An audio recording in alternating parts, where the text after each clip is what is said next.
Plot number 129, Hindu colony, Dadar, Mumbai.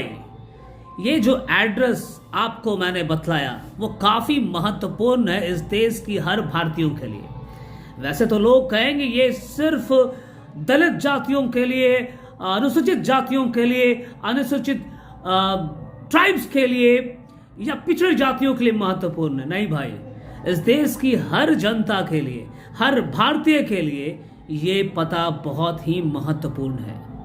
ये किसी मंदिर से कम नहीं, ये किसी मस्जिद से कम नहीं, ये किसी गुरुद्वारे से कम नहीं, ये किसी दरगाह से कम नहीं।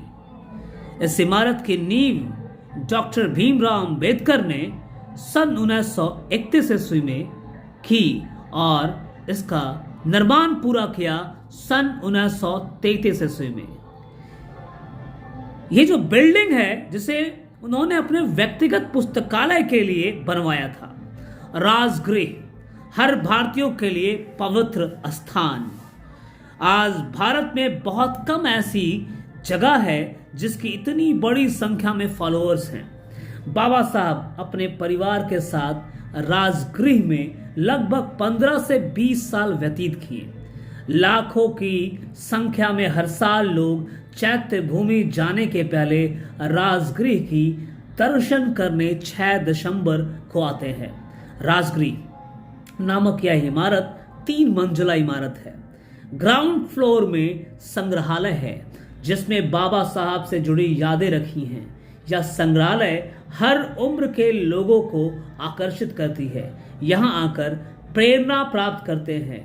इस संग्रहालय में बाबा साहब के द्वारा प्रयोग की जाने वाली वस्तुओं को संग्रहित और संकलित करके रखा गया है।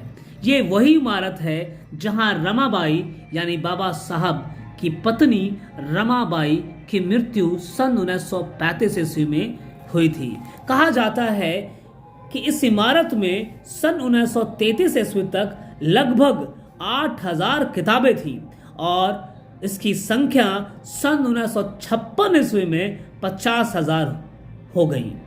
यूं ही नहीं कहा जाता डॉक्टर भीमराव अंबेडकर को चलता फिरता यूनिवर्सिटी।